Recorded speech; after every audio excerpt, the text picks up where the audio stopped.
TV serial Anupama में आज देखने को मिलेगा कि डिम्पी और समर अपने पूरे परिवार के सामने बदतमीजी करेंगे। सीरियल की शुरुआत काव्या से होगी, जहां काव्या अपने होने वाले बच्चे को समझा रही है कि पापा अभी तुमसे नाराज है क्योंकि तुम्हारी मम्मी ने बहुत ज़्यादा बड़ी गलती कर दी है।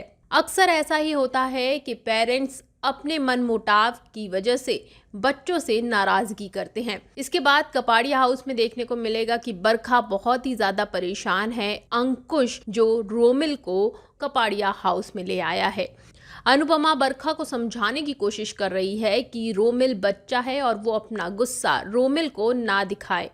इस उम्र में बच्चों को बहुत प्यार की ज़रूरत होती है और रोमिल जैसे बच्चों को तो और भी ज़्यादा प्यार की ज़रूरत होती है, क्योंकि उन्होंने अपनी ज़िंदगी में बहुत छोटे वक्त से ही बहुत कुछ देखा होता है। बरखा अनुपमा के समझाने से समझती है, लेकिन वो कहती है कि मैं रोमिल के कपाड़िया हाउस में रहने से नहीं परेशान होंगी, लेकिन मैं रोमिल को कभी भी नहीं अपना सकती। इसके बाद देखने को मिलेगा कि शाह परिवार में उनके घर के बाहर कोई बहुत तेज गाड़ी से हॉर्न बजा रहा है। सभी परिवार वाले घर के बाहर आते हैं तो देखने को मिलता है कि डिम्पी और समर नई गाड़ी खरीद कर लाए हैं। डिम्पी और समर की नई गाड़ी देखकर हर कोई हैरान हो जाता है। तभी डिम्पी कहती है कि हमारी नई गाड़ी से आप लोगों के चेहरे पर खुशी नहीं दिख रही है।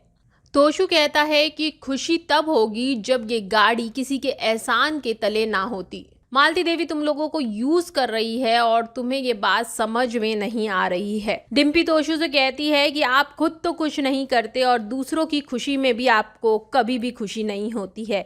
आप हमेशा ही जलते रहते हैं। तभी किंजल डिम्पी पर चिल्लाती है और कहती है कि डिम्पी थोड़ा सोच समझ कर बोलो। इसके बाद समर बजाय डिम्पी को समझाने के वो डिम्पी का पक्ष लेता है और कहता है कि हर वक्त डिम्पी गलत नहीं होती है। आप मेरी बीवी से ऐसे बात नहीं कर सकते। तोशु कहता है कि तू अपनी बीवी के लिए बोल सकता है, लेकिन अपनी बीवी को नहीं समझा सकता कि वो तेरे बड़े भाई से किस तरीके से बात कर रही है।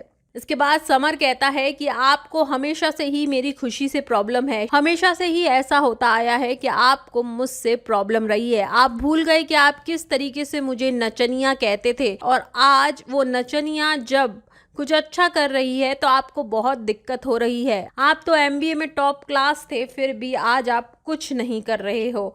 और एहसान की बात तो आप करो ही मत। आपने भी तो राखी आंटी से कितने एहसान लिए थे, उनकी नौकरी की और उनका पेंट हाउस भी गिफ्ट लिया था। तभी किंजल कहती है कि राखी मॉम से रिश्ता था, लेकिन उसके बावजूद भी सारे परिवार ने तोशु को गलत ही कहा था, और आज तुम गलत हो इसलिए तुम्हें भी गलत कहा जा रहा है। लेकिन समर बिल्कुल भी चुप नहीं रहता और तोशु से कहता है कि आप कुछ ना कुछ काम करना शुरू कर लो, नहीं तो कहीं ऐसा ना हो कि आपकी बेटी आपको लूजर समझे। समर जैसे ही ये कहता है, वनराज समर को थप्पड़ मार देता है। समर कहता है कि हमेशा की तरह आपने तोशु भाई का ही साइड ली। आपने कभी भी मेरा पक्ष लिया ही नहीं है, चाहे तोशु भाई गलत हो या सही। आपने हमेशा उनका ही साइड लिया है और आप आज भी वही कर रहे हैं। वनराज समर से कहता है कि तेरी बदतमीजी और तेरी गलती पर मैं तुझे थप्पड़ मारूंगा, और अगर तू और ज़्यादा बदतमीजी करोगा तो फिर से एक थप्पड़ मारूंगा। तेरी बीवी ने तो तुझसे कुछ नहीं सीखा, लेकिन तू अपनी बीवी की ज़बान जरूर बोलने लगा है। आगे वनराज कहता है कि इस घर में बहुत लोगों ने कामयाबी देखी है, नाकामयाबी देखी है, बहुत लोगों ने नौकरी की है, लेकिन तुम दोनों तो नौकरी मिलके ऐसे उड़ रहे हो जैसे कि तुमने बहुत बड़ा काम कर दिया है।